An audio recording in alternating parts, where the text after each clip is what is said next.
Right now, as you listen to this, something is protecting everything you own: your bank account, your medical records, your private messages, your identity.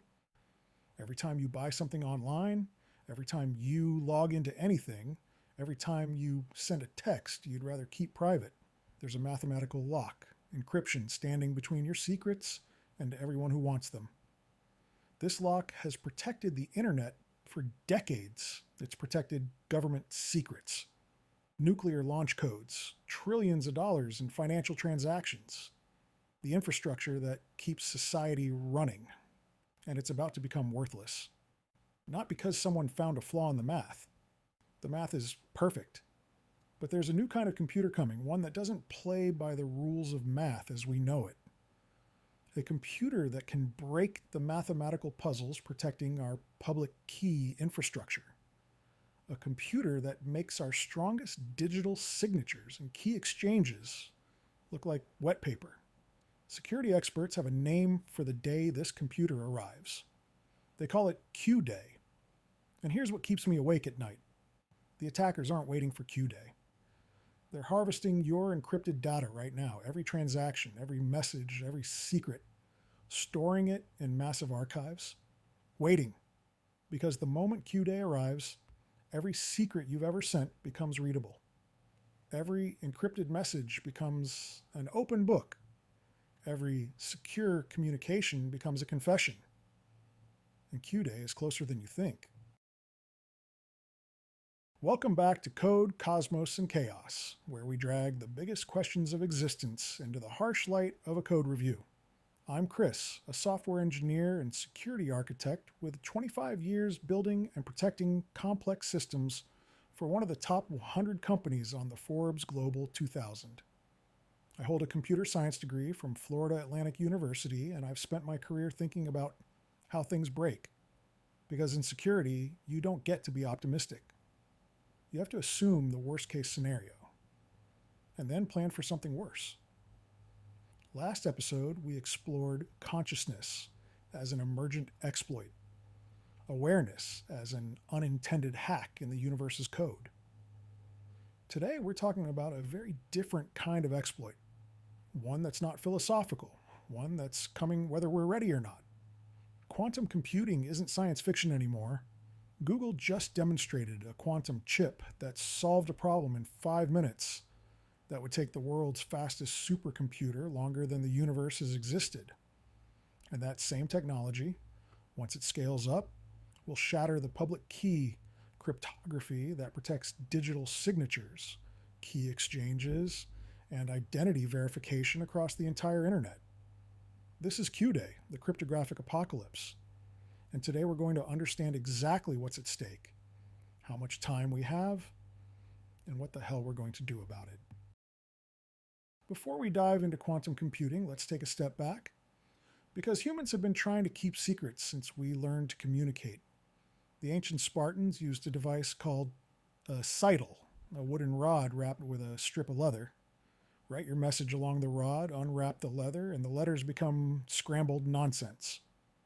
Only someone with a rod of the same diameter could read it. Julius Caesar shifted each letter in his messages by 3 positions. A becomes D, B becomes E, and so on. Simple, but effective against enemies who couldn't read anyway. For centuries, codes and ciphers were based on substitution and transposition, scrambling messages in ways that required a shared secret to unscramble. The Enigma machine in World War II was the pinnacle of this approach. A mechanical device with 158 quintillion possible settings, changed daily.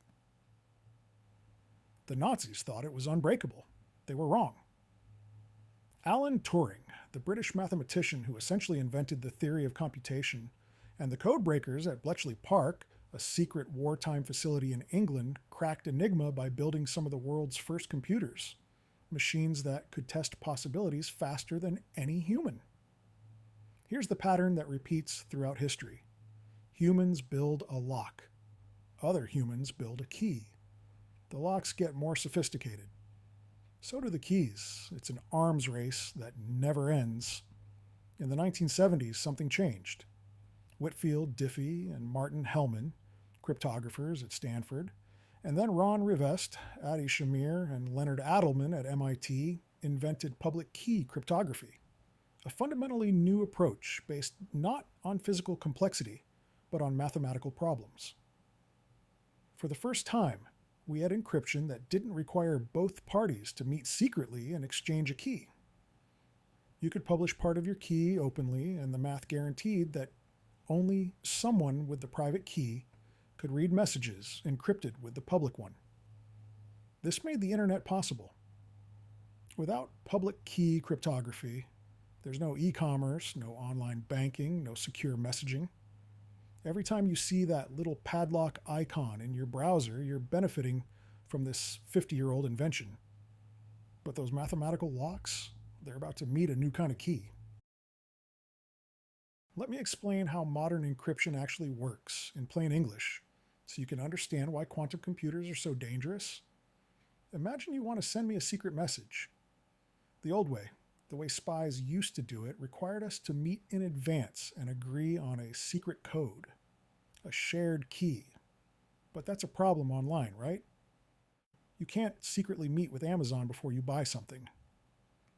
So public key cryptography uses a clever mathematical trick. I create two keys, a public key and a private key. They're mathematically linked like a lock and its key. I publish my public key everywhere. Post it on my website. Send it to anyone who asks. Then when you want to send me a secret, you use my public key to lock your message. Once it's locked, only my private key can unlock it. The magic is in how these keys are created. They're based on math problems that are easy to do in one direction, but practically impossible to reverse. Here's an everyday example. Multiply 61 times 53. Go ahead, grab a calculator. You'll get 3,233 in about 2 seconds. Now try this. What two prime numbers multiply together to give you 3,233? That's way harder, right? You'd have to try dividing by every prime number until you found the answer. And that was a tiny example with small numbers. Real encryption uses numbers with hundreds of digits. Here's what a 2048-bit RSA key looks like in practice. Two prime numbers, each about 300 digits long, multiplied together to create a 600-digit number. The public key includes this giant number. The private key is based on knowing which primes you started with. To break the encryption, an attacker would need to factor that 600-digit number back into its prime components. And here's the thing. Even with every computer on Earth working in parallel, trying every possible combination, that factorization would take longer than the age of the universe. That's not an exaggeration. That's the actual math. The security comes not from secrecy, but from the brute reality that some problems are just too hard to solve by trying every possibility. This is called RSA encryption, named after the three guys who invented it, Rivest, Shamir, and Adelman, and it's been the backbone of internet security for nearly 50 years. There's also elliptic curve cryptography, which uses a different mathematical structure, points on curves rather than prime factorization, but relies on the same fundamental principle. A problem that's easy to do forward, but impossibly hard to reverse. At least, they were. Here's where quantum computing enters the picture. And I need you to forget everything you know about how computers work. Your laptop, your phone, they all use bits. A bit is either a 0 or a 1, on or off, true or false. Every calculation, every photo, every video you've ever watched is ultimately just billions of tiny switches flipping between 0 and 1. Classical computers are really, really fast at flipping those switches. Modern processors can do billions of operations per second, but fundamentally, they're doing them one at a time, or in parallel threads that each do one thing at a time. To solve a problem with a trillion possible answers, a classical computer has to try them one by one. Quantum computers use something called qubits, and qubits do something that sounds like magic. They can be 0 and 1 at the same time. It sounds impossible. It kind of is impossible in our everyday experience. But at the quantum level, the level of individual atoms and particles, the rules are different. A qubit exists in what physicists call superposition. It's in multiple states simultaneously until you measure it. Think of Schrodinger's cat, the famous thought experiment where a cat in a box is both alive and dead until you open the box and look. That's superposition. A qubit is like that cat, both 0 and 1 until you measure it, at which point it collapses into one state or the other. But here's the really weird part. While the qubit is in superposition, you can do calculations on both states at once. And if you have multiple qubits, the possibilities multiply exponentially. 2 qubits can represent 4 states simultaneously. 10 qubits can represent 1,024 states simultaneously. 50 qubits can represent over a quadrillion states simultaneously. 300 qubits can represent more states than there are atoms in the observable universe. Let me give you an analogy. Imagine a maze. A classical computer tries to find its way through by testing one path at a time. It goes left, hits a dead end, backs up, goes right, hits another dead end, backs up again, one path at a time. Very fast, but still sequential. A quantum computer? Through the magic of superposition and quantum interference, it explores all paths simultaneously. It's as if the computer sends a ghost of itself down every corridor at once, and the ghosts interfere with each other in ways that amplify correct answers and cancel out wrong ones. Now remember our encryption problem, finding which 2 prime numbers multiply to make a huge number. For a classical computer, that means trying possibility after possibility. For a quantum computer, it can explore all possibilities in parallel. In 1994, mathematician Peter Shor at Bell Labs figured out exactly how a quantum computer could break RSA encryption. His algorithm, Shor's algorithm, shows that a sufficiently powerful quantum computer could factor those massive numbers not in billions of years, but in hours, maybe minutes. When that happens, every RSA key in the world becomes worthless. Every key exchange you've ever performed becomes reconstructible. Every digital signature you've ever trusted becomes forgeable. And it's not just RSA. Elliptic curve cryptography falls to quantum computers just as easily. A modified version of Shor's algorithm cracks it with similar efficiency. This is Q-Day, the day public key cryptography as we know it dies. But here's some crucial nuance that often gets lost in the panic. Not all cryptography falls to quantum computers. Symmetric encryption, like AES and hash functions, like SHA, are much more resistant. Quantum computers have a different attack against these. Grover's algorithm, developed by Love Grover in 1996, which speeds up searching through possibilities. But Grover's algorithm only provides a quadratic speedup, not an exponential one. It makes searching twice as fast in terms of bit strength, not infinitely faster like Shor's does. In practical terms, it effectively halves the bit strength. SHA 250RX becomes roughly equivalent to SHA 128. AES 256 becomes roughly equivalent to AES 128. And here's the thing. SHA 128 and AES 128 are still considered secure. We'd need to double our key sizes to maintain the same security margins, but the cryptography doesn't break. It just gets weaker. The catastrophic threat, the one that keeps security researchers awake at night, is specifically to public key cryptography. RSA, elliptic curves, the systems we use to exchange keys, verify identities, and sign documents. That's what Shor's algorithm destroys. This distinction matters. When you hear quantum computers will break all encryption, that's not quite right. They'll break the key exchange and digital signatures. The symmetric encryption protecting your actual data, that survives as long as you can securely exchange the keys. The question isn't if public key cryptography falls, it's when. Now here's where my security brain goes into full paranoia mode, because the threat isn't just future, it's already happening.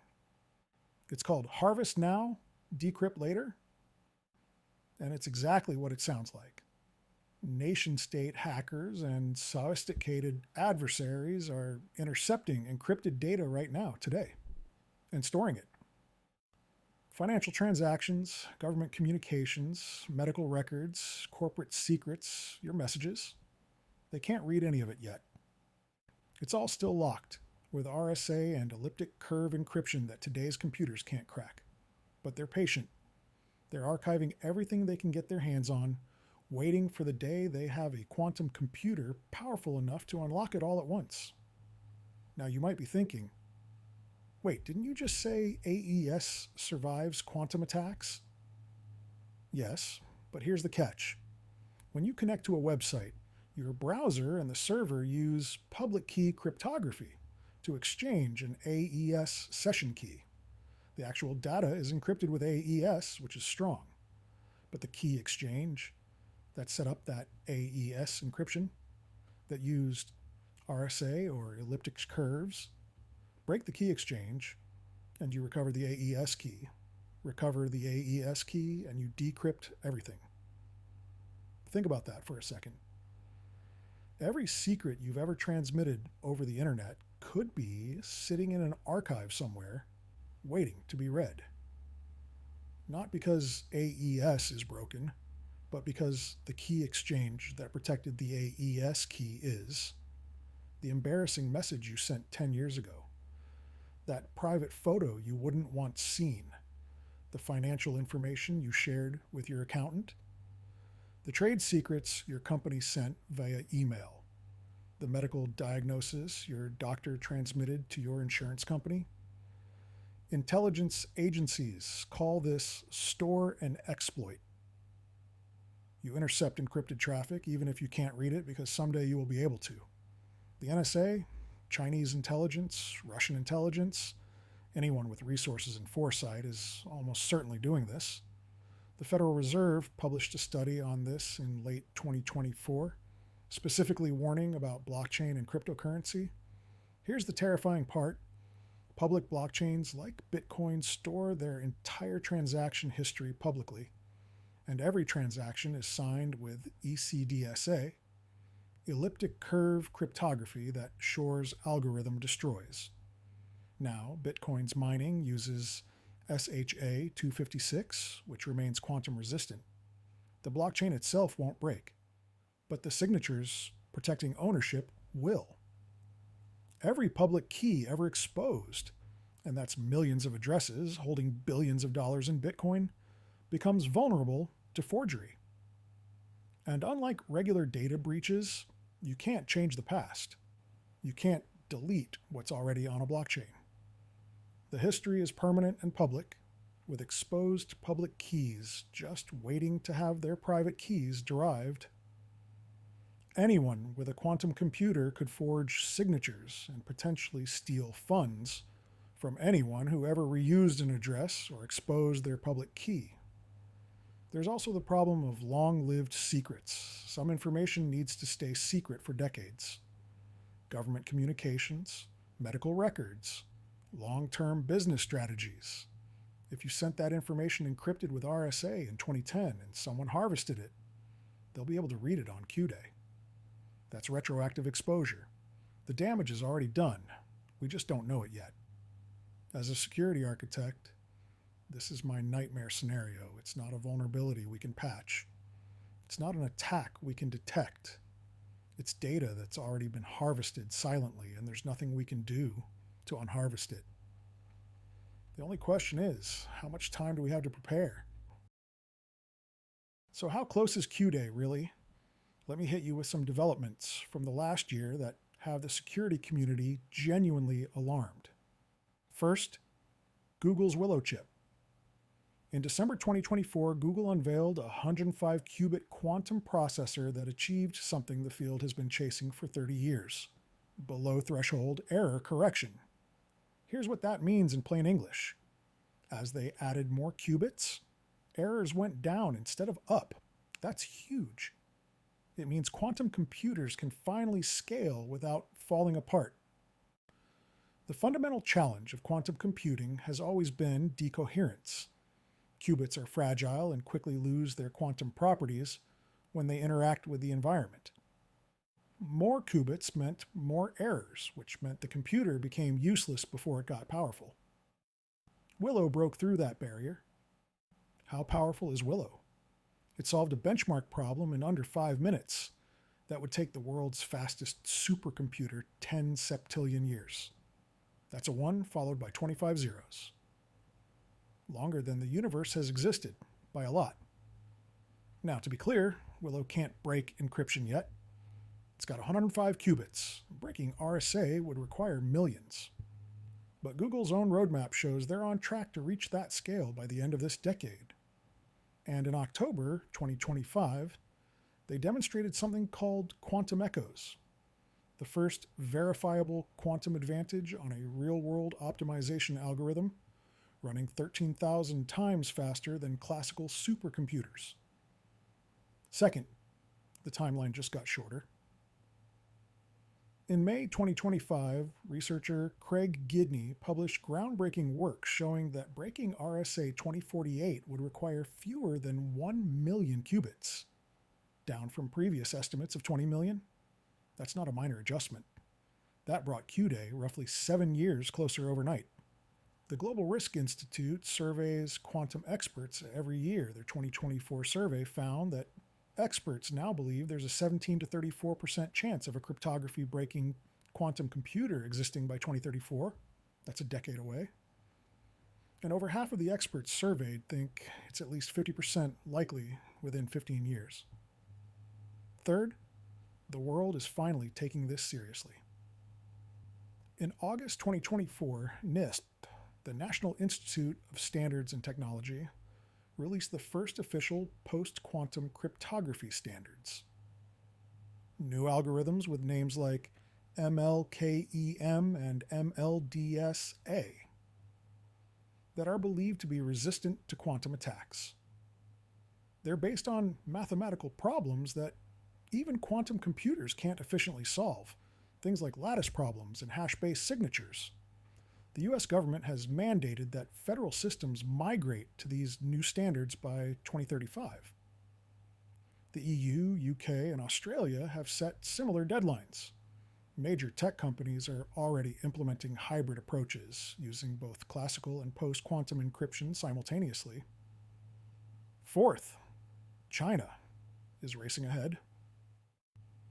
In 2024, Chinese researchers announced a quantum computer that they claim outperforms Google's in certain benchmarks. Whether their claims are accurate is debated, but one thing is clear. This is a geopolitical race. Whoever achieves cryptographically relevant quantum computing first gains an enormous intelligence advantage. The race is on, and we're running out of track. So we have new encryption algorithms. Problem solved, right? If only it were that simple. Here's the reality from someone who spent decades working with enterprise systems. Changing cryptography across the internet is one of the hardest engineering challenges humanity has ever attempted. Think about every system that uses encryption, every website, every app, every IoT device, your smart thermostat, your car, your pacemaker.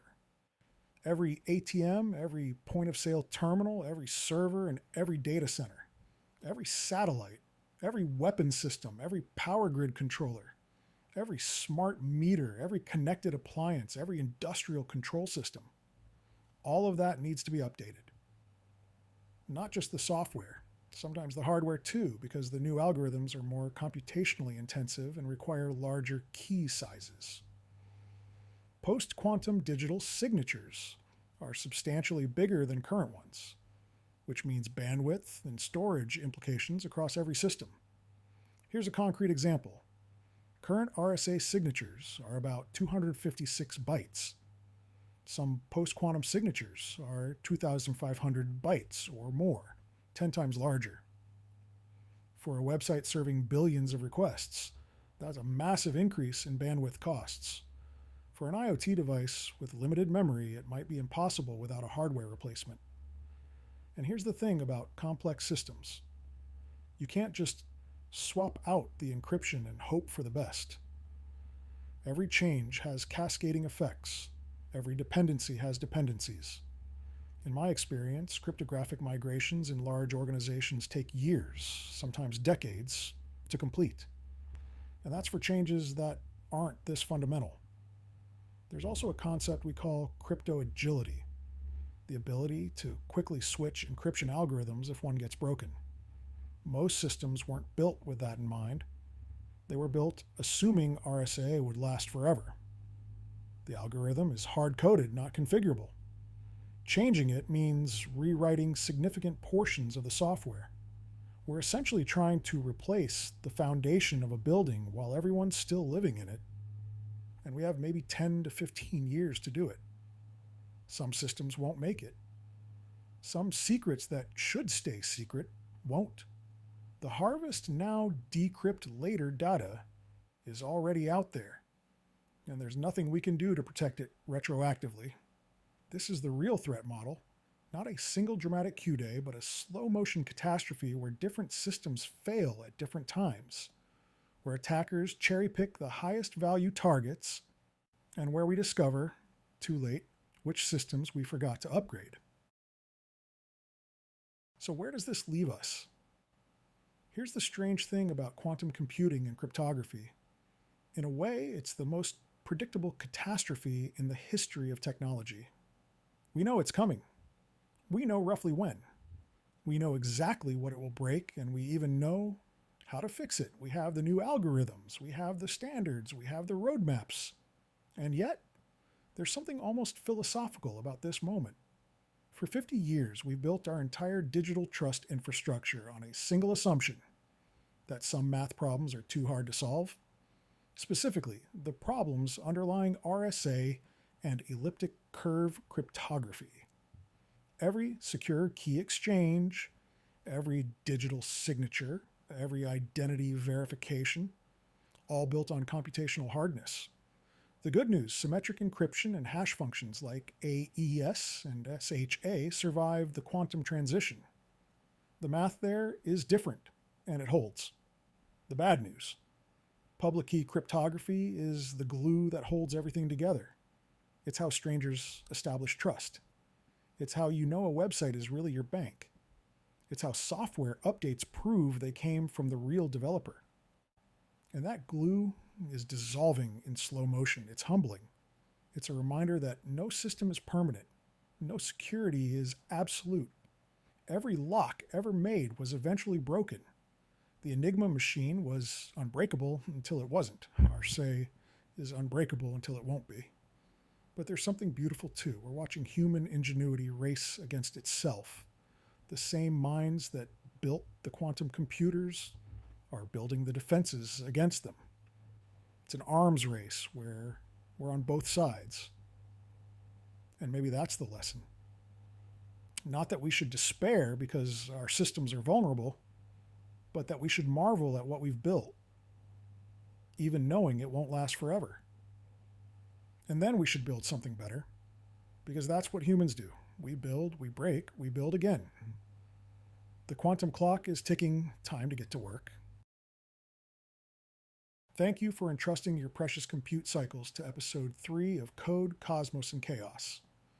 If you're now slightly terrified about the state of your digital life, congratulations, you're paying attention. Subscribe wherever you get your podcasts.